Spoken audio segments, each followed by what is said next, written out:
மாண்புமிகு தமிழக முதல்வரின் 72வது பிறந்த நாளை முன்னிட்டு சென்னை கிழக்கு மாவட்டம் சார்பில் மாண்புமிகு இந்து சமய அறநிலையத்துறை அமைச்சரும் பெருநகர சென்னை வளர்ச்சிக் குழு ஆணைய தலைவருமான பி.கே. சேகர்பாபு அவர்கள் முன்னிலையில் மக்கள் முதல்வரின் மனிதநேய விழா என்ற தலைப்பில் சென்னை கிழக்கு மாவட்டம் முழுவதும் தொடர் நிகழ்ச்சிகள் நடைபெற்று வருகின்றன.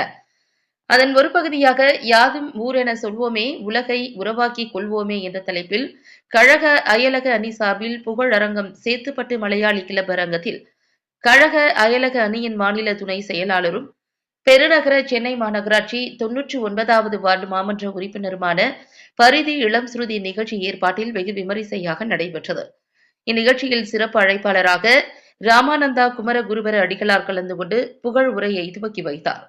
மேலும் இந்நிகழ்ச்சியில் சிறப்பு விருந்தினர்களாக மலேசியா பாராளுமன்ற உறுப்பினர் டத்தோ ஸ்ரீ எம் சரவணன், இலங்கை தொழிலாளர் காங்கிரஸ் கட்சியின் தலைவரும் முன்னாள் முதல்வருமான செந்தில் தொண்டைமான், சிங்கப்பூர் முன்னாள் நாடாளுமன்ற உறுப்பினர் தினகரன் ஆகியோர் கலந்து கொண்டு மாண்புமிகு தமிழக முதல்வர் அவர்களை போற்றி புகழ் உரைத்தனர்.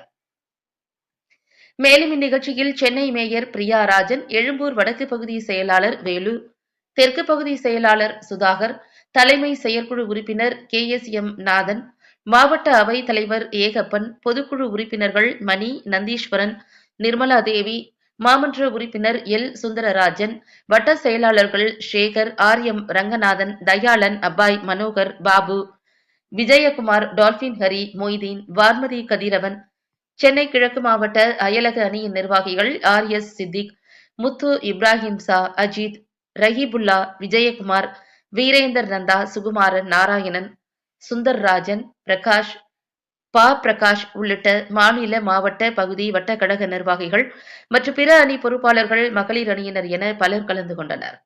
இறுதியாக மாவட்ட அயலக அணி துணை அமைப்பாளர் ரஹீபுல்லா நன்றியுரையாற்றினார். ஓராண்டு காலத்தில் தன்னுடைய இளமை பருவத்தை நிசா என்ற கொடுமையில் சிறைச்சாலையில் கழித்தவர். அவரை எதிர்த்து நின்று அவர் கால் தூசுக்கு கூட உன் போராட்டம் எடுபடாது என்று தமிழக மண்ணிலே அமைச்சராக இருந்தல்ல. அமைச்சர் என்பது அண்ணா சொன்னது போல் அமைச்சர் என்பது தோளிலே போட்ட துண்டு, கொள்கை என்பதுதான் எங்களுக்கு இடுப்பிலே கட்டிய வேட்டி. ஆகவே துண்டு பெரிதா வேட்டி பெரிதா என்று வருகின்ற போது வேட்டித்தான் பெரிது. ஆட்சி அதிகாரம் என்ற துண்டை உதறிவிட்டு களத்திலே ஒரு அண்ணாமலை அல்ல ஒரு 100 அண்ணாமலை வந்தாலும் சந்திப்பதற்கு தயாராக இந்த அவரை விட கிரிமினல் இவரு.